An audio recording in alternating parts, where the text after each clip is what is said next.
بسم اللہ الرحمن الرحیم۔ السلام علیکم ورحمۃ اللہ وبرکاتہ۔ الحمد للہ رب العالمین والصلاة والسلام علی اشرف الانبیاء والمرسلین وعلی آلہ واصحابہ اجمعین، اما بعد۔ آج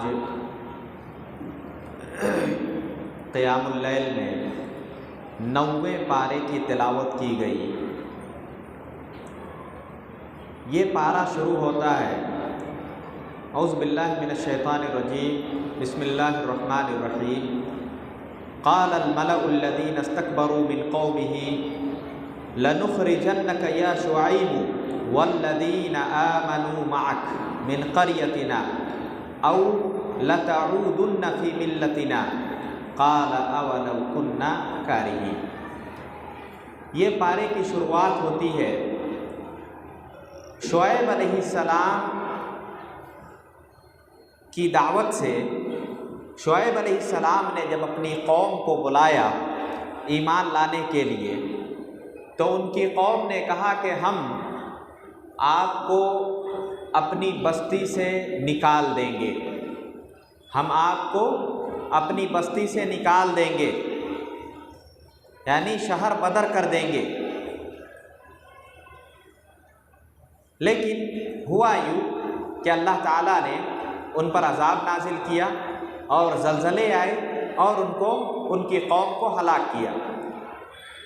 اس سے ایک نقطہ ملتا ہے، وہ یہ کہ جہاں بھی مسلمانوں کی دعوت شروع ہوئی، توحید کی دعوت شروع ہوئی، تو انہوں نے یعنی مخالف قوم نے ہمیشہ حق پرستوں کو ان کے گھروں سے نکالا۔ جیسا کہ مسلمان اللہ کے رسول جب اپنے توحید کی طرف لوگوں کو بلائے تو اللہ کے رسول کو اور اپنے صحابہ کو کہاں ہجرت کرنا پڑا؟ ان کو اپنے شہر کو چھوڑ کر، مکہ کو چھوڑ کر مدینے کی طرف ہجرت کرنا پڑا، حبشہ کی طرف جانا پڑا۔ حالانکہ مکہ سے مخاطب ہو کر اللہ کے رسول یہ کہتے ہیں کہ اے مکہ، اے وہ شہر جسے میں محبت کرتا ہوں، اگر تیری قوم مجھ کو اس بستی سے نہیں نکالتی تو میں نہیں نکلتا۔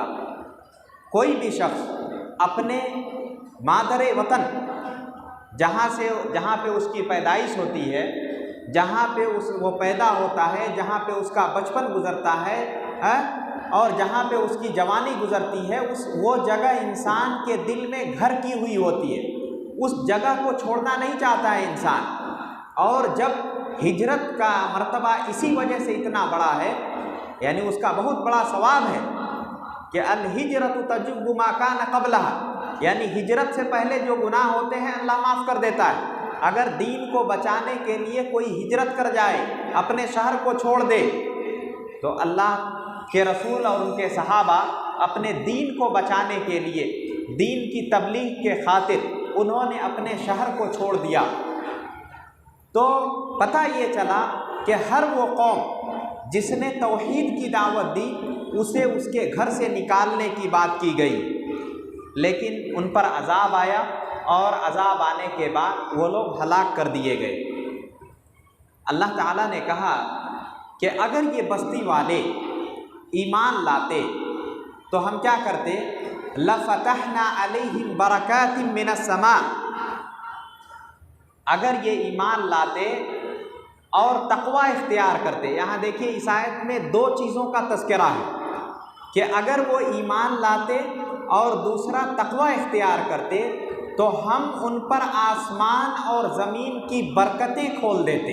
لَفَتَحْنَا عَلَيْهِمْ بَرَكَاتٍ مِّنَ السَّمَاءِ، ہم برکتوں کو کھول دیتے۔ یہاں پہ غور کرنے کا مقام یہ ہے کہ اللہ تعالیٰ نے برکات کا تذکرہ کیا، برکت کا تذکرہ کیا۔ یہ نہیں کہا کہ وہ ایمان لاتے تو ہم ان کو مال و دولت دے دیتے، پیسہ دے دیتے، ایسا نہیں کہا اللہ تعالیٰ نے۔ اللہ تعالیٰ نے کہا کہ ہم برکتوں کو نازل کرتے، اسی لیے بعض علماء یہ کہتے ہیں کہ اللہ سے یہ دعا مت کرو کہ اللہ تو مجھے بہت دے، زیادہ مال دے، ایسا دعا مت کرو۔ دعا یہ کرو کہ اللہ مجھے جو بھی دے اس میں برکت دے۔ مثال کے طور پر آپ 1 لاکھ کی تنخواہ ہے آپ کی، لیکن اس میں سے 60,000 ڈاکٹر کو چلا جاتا ہے، 30,000 کہیں اور چلا جاتا ہے، فضول خرچی میں چلا جاتا ہے وغیرہ۔ تو اسی لیے اللہ کے رسول اور اللہ تعالیٰ نے یہاں پہ برکات کا تذکرہ کیا کہ آپ جب بھی اللہ سے سوال کریں، آپ جو بھی مانگیں اس میں کہیں کہ اللہ جو تو مجھے دیتا ہے اس میں برکت دے۔ اگر آپ کم ہی تنخواہ ہو اور اس میں برکت ہے تو وہ بہت بڑی تنخواہوں سے زیادہ ہے۔ اسی لیے کہا کہ برکات من السماء، ہم آسمان اور زمین سے برکتیں نازل کر دیتے۔ کب؟ جب ان کے اندر ایمان ہوتا ہے، یعنی وہ لوگ ایمان لاتے اور تقوی اختیار کرتے۔ یہ 2 شرطیں پائی جاتی تو برکات جو ہے یہ مشروط ہے، شرطیں پائی جاتی تو مشروط بھی پایا جاتا، لیکن وہ اسلام قبول نہیں کیے۔ اس کے بعد اللہ تعالیٰ نے کہا کہ کیا یہ کافرین یعنی کفار افامنوا مکر اللہ، کہ اللہ تعالیٰ کی تدبیر سے کیا یہ لوگ بے خبر ہوتے ہیں؟ جو لوگ اللہ کی تدبیر سے، اللہ کے مکر سے، اللہ جو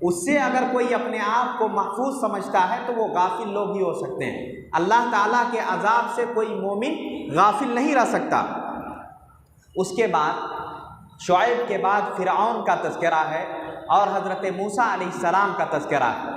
موسیٰ علیہ السلام جب فرعون کے پاس گئے تو انہوں نے کہا کہ میں اللہ کا بھیجا ہوا رسول ہوں، انہوں نے بتایا، اور موسیٰ کے ساتھ ہارون بھی تھی۔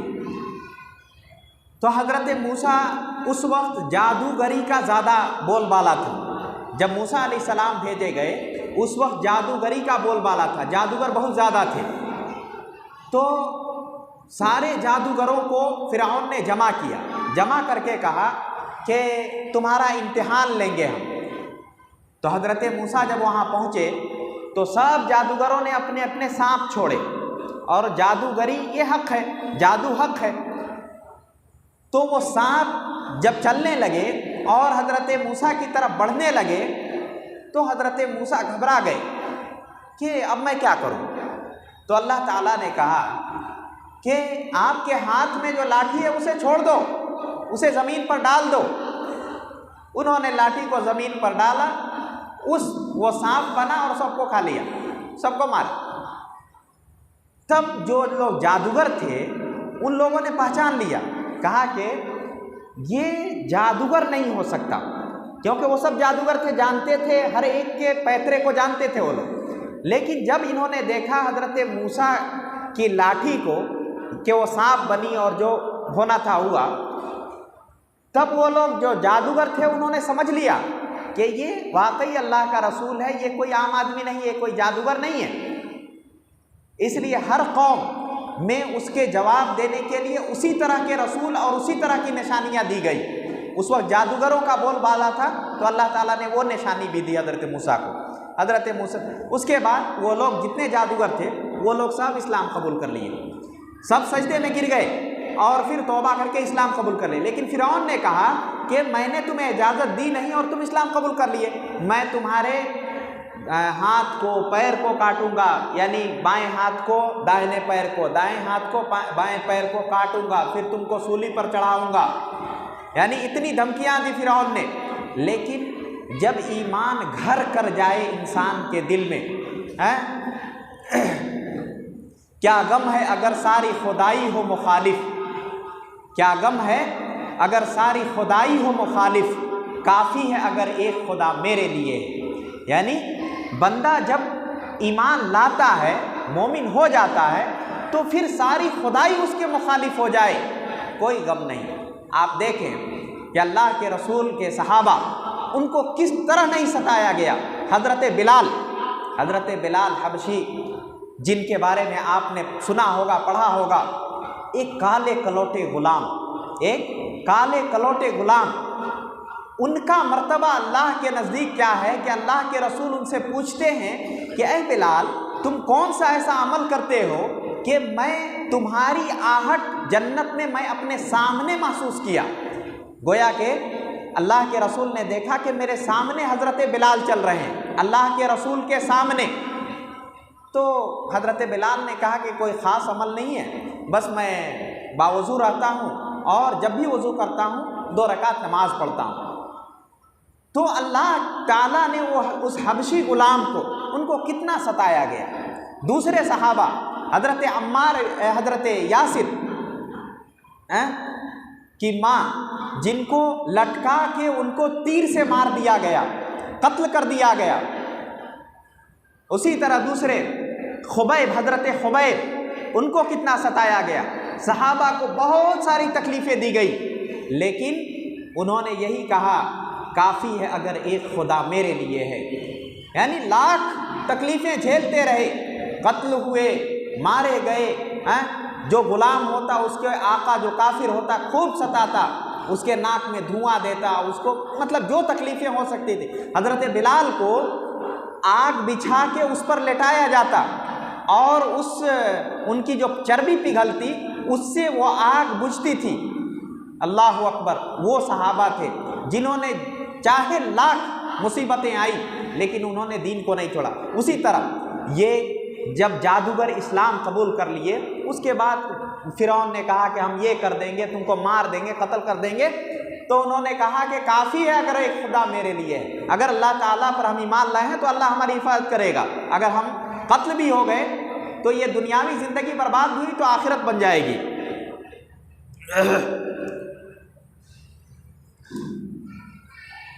اس کے بعد اللہ تعالیٰ نے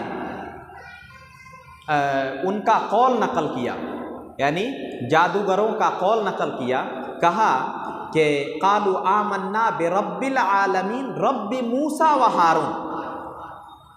جب جادوگروں نے اسلام قبول کیا، کہا کہ ہم رب العالمین پر ایمان لے آئے، اور پھر اس کے بعد کہا رب موسیٰ و ہارون، موسیٰ اور ہارون کے رب پر۔ کیونکہ اس وقت اشکال ہو سکتا تھا، وہ فرعون سمجھ سکتا تھا کہ رب العالمین تو میں ہی ہوں، اس لیے اس کے دماغ کو صاف کرنے کے لیے کہا مومنوں نے کہ رب موسیٰ و ہارون۔ اس سے مراد تو فرعون نہیں بلکہ رب العالمین، حقیقی رب العالمین ہے۔ اس کے بعد فرعون کو جو عذاب دیا گیا اس کا تذکرہ کیا، اور فرعون کو ڈبو دیا گیا، پھر بنو اسرائیل کو اس سے نجات ملی اور پھر وہ ایک جگہ آباد ہو گئے۔ یہاں پہ ایک تذکرہ کیا کہ فرعون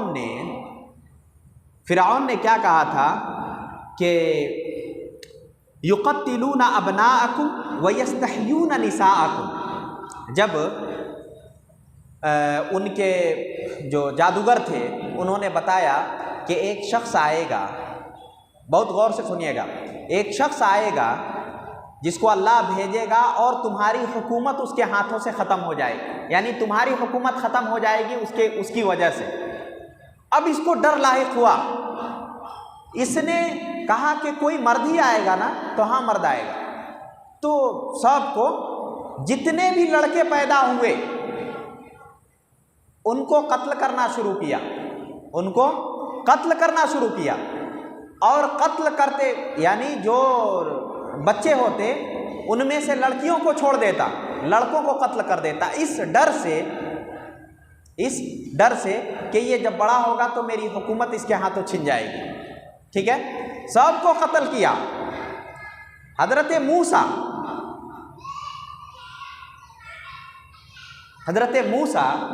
ان کو اصل میں قتل کرنا تھا۔ ان کو قتل کرنے کے لیے اس نے سب لڑکوں کو قتل کیا، لیکن موسیٰ کو اللہ نے کہاں پالا؟ حضرت موسیٰ کو فرعون کے گھر میں پالا پوسا۔ اللہ کی قدرت آپ جان رہے ہیں؟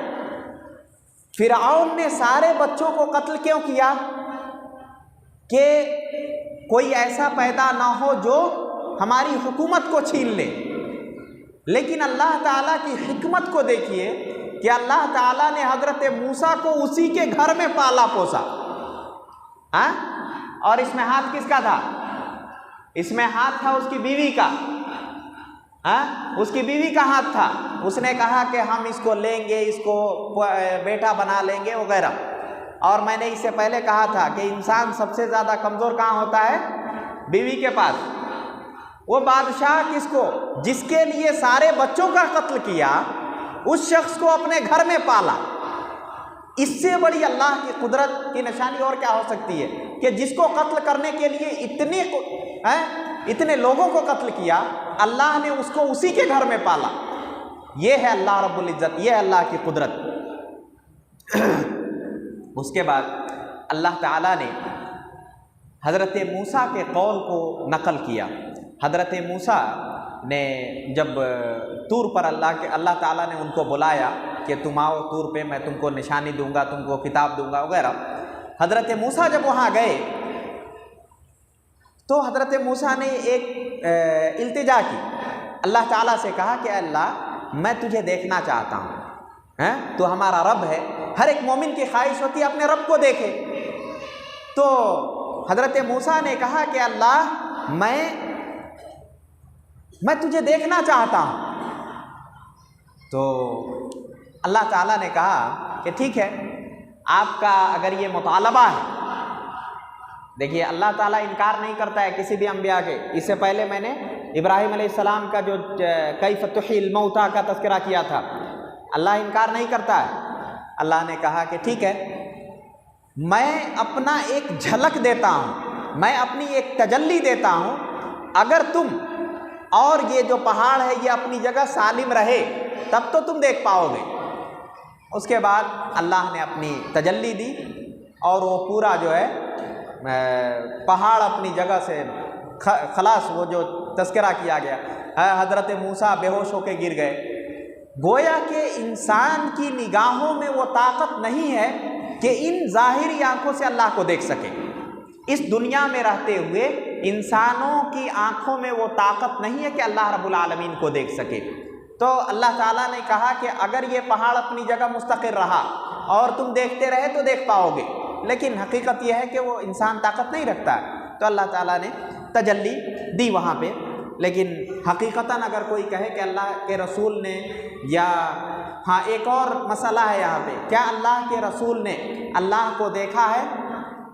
یہ ایک مسئلہ ہے، اختلافی مسئلہ ہے. تو اس میں راجح قول یہی ہے کہ اللہ کے رسول نے اللہ کو نہیں دیکھا ہے. ظاہری آنکھوں سے، ان آنکھوں سے اللہ کے رسول نے بھی اللہ کو نہیں دیکھا ہے. کیونکہ اللہ کے رسول ہی ایک ہیں جو کہاں تک پہنچے تھے؟